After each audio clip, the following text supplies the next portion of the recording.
You're not part of the 98% because you're less capable. And that might be the first thing you need to hear. Because deep down, you've probably asked yourself that question before. Why do some people make it while most don't? What do they have that I don't? And the more you think about it, the more it starts to feel like something is wrong with you. Like maybe you're missing something important, something that separates you from the people who actually succeed. But the truth is, it's not what you think. It's not talent. It's not intelligence. It's not even discipline in the way you imagine. And what you don't realize is the difference between the 2% and the 98% is much quieter than that, much less visible, and much more uncomfortable. Because it's not about what they do when things are working. It's about what they do when nothing is working. And this is where everything starts to shift. Because most people don't fail at the end. They fail in the middle, in that phase where nothing seems to change, where effort feels invisible, where results are nowhere to be seen.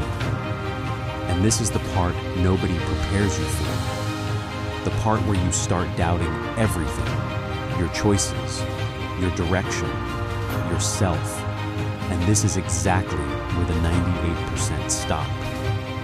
Not because they can't go further, but because they can't tolerate that feeling anymore. That feeling of uncertainty, of not knowing if it's worth it, of not knowing if it will ever work. And your brain, it hates that feeling. It wants clarity. It wants proof. It wants to know that what you're doing will lead somewhere. So, when it doesn't see results, it starts pushing you to stop, to change direction, to try something else.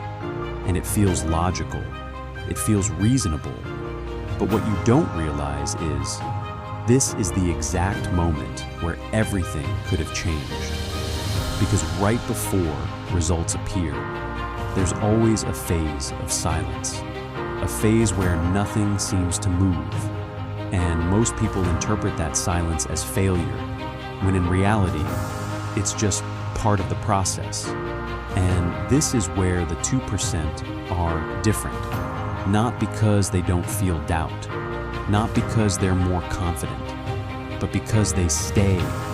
They stay in that uncomfortable space longer than others. They don't rush to escape it. They don't immediately assume something is wrong.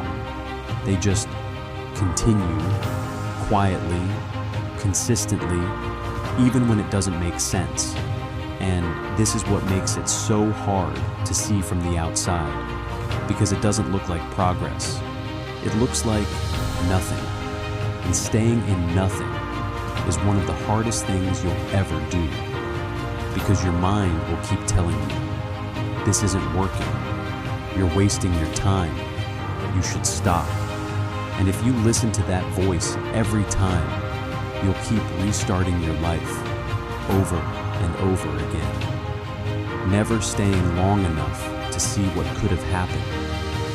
And this is the cycle most people are trapped in. They start, they try, they don't see results, they stop, and then they start again, somewhere else, thinking the problem was the path, when the real problem was that they didn't stay.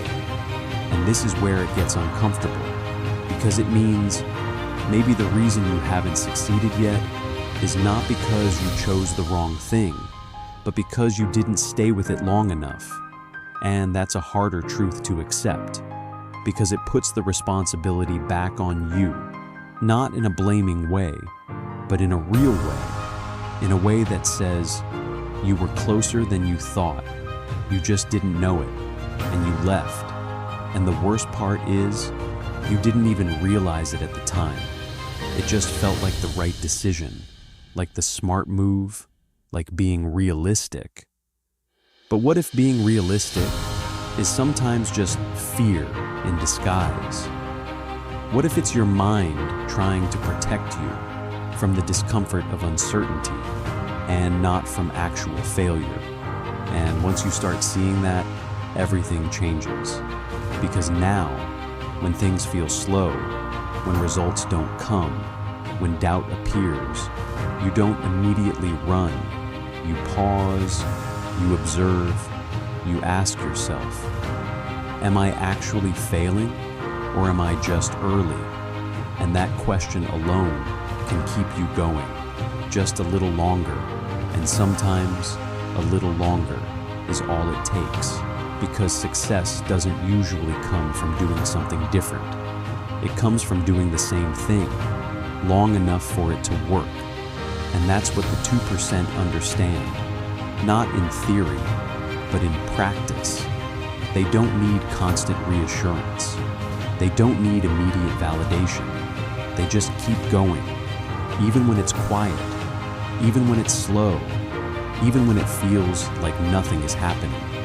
And eventually, something does happen, not suddenly, not dramatically, but enough to confirm they were on the right path all along. And by that time, most people have already left, already moved on, already convinced themselves that it wasn't possible. And this is why it feels like only 2% succeed. Not because success is rare, but because patience is. And if you've been feeling like you're behind, like you're not good enough, like something is missing, maybe it's not. Maybe you've just been leaving too soon. Maybe you've been standing at the edge of change and walking away right before it begins. And if that's the case, then nothing is actually wrong with you. Nothing is broken. Nothing is missing. You just need to stay just a little longer. And if this resonates with you, you don't have to prove anything. You don't have to suddenly become someone else. Just notice the next time you feel like quitting, the next time things feel slow, the next time doubt shows up. And instead of leaving, stay just a little longer. And if you see yourself in these words, you can leave a comment, not to explain, but to remind yourself that maybe you're closer than you think. And if you know someone who's about to give up, you can share this with them, because sometimes the only difference between stopping and continuing is hearing something like this at the right moment.